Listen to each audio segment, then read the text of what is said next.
સનાતન ધર્મની જય હો, જય હો, જય હો.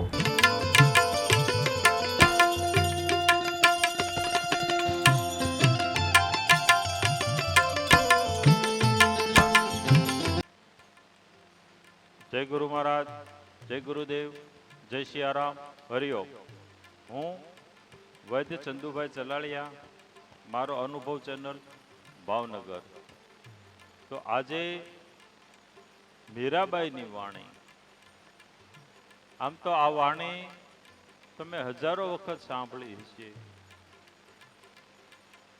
પણ આજે આ વાણી આપણે સમજીએ.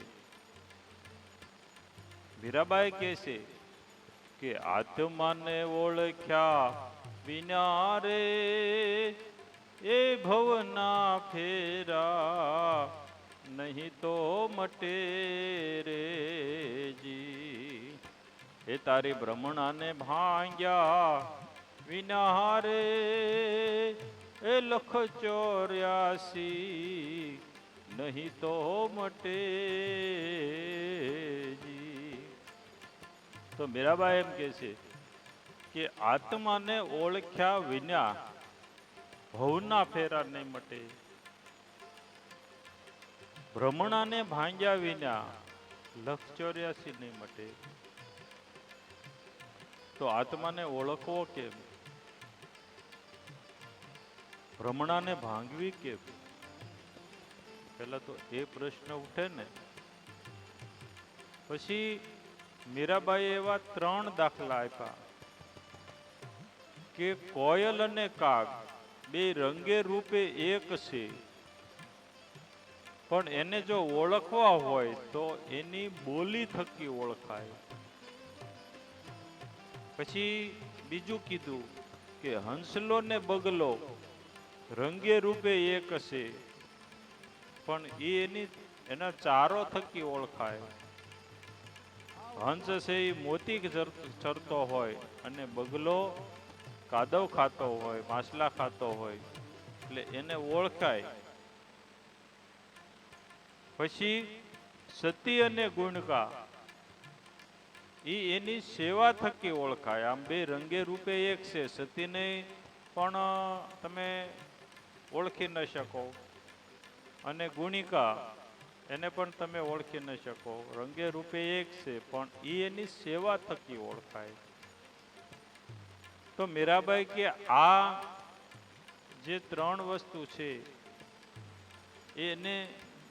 એની બોલી, એનો ચારો, એનું સેવા થકી ઓળખાય. પણ આ આત્મા તો એવો છે નહીં, તો આને ઓળખવો કેમ?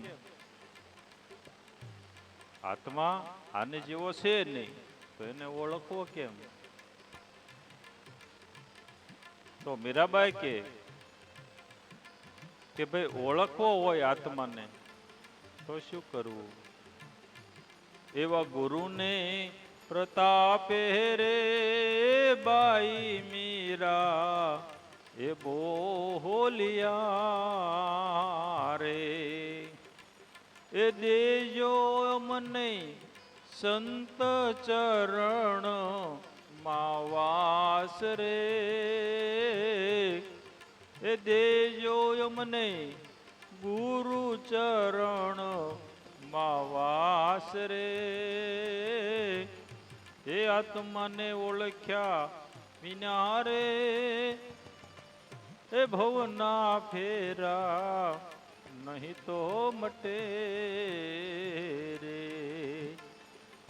એવી તારી ભ્રમણાને ભાંગ્યા વિના રે એ 184 નહીં તો મટે જી. તો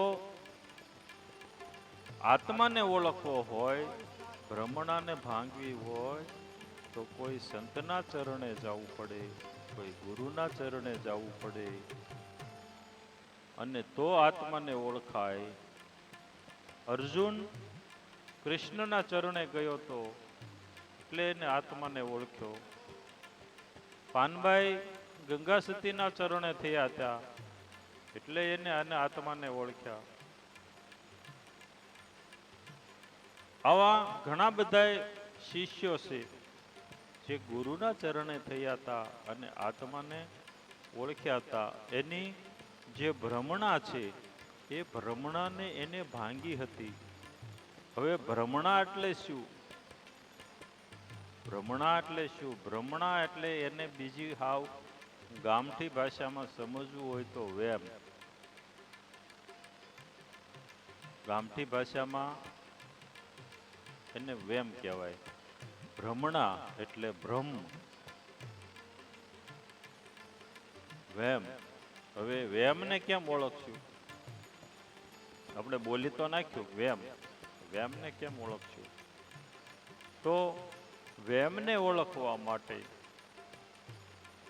કે સામે આપણા જાણીતા બે વ્યક્તિ વાતો કરતા હોય, 20-30 ફૂટે કે 40 ફૂટે વાતો કરતા હોય, અને આપણે એને જોઈ જઈએ અને એ આપણને જોતા હોય, પણ એની બેની પોતાની ખાનગી કાંઈક વાત હોય, એટલે આપણી સામું જોતા હોય કે આ નજીક નથી આવતો ને, તો આપણે વાત ફેરવી નાખીએ.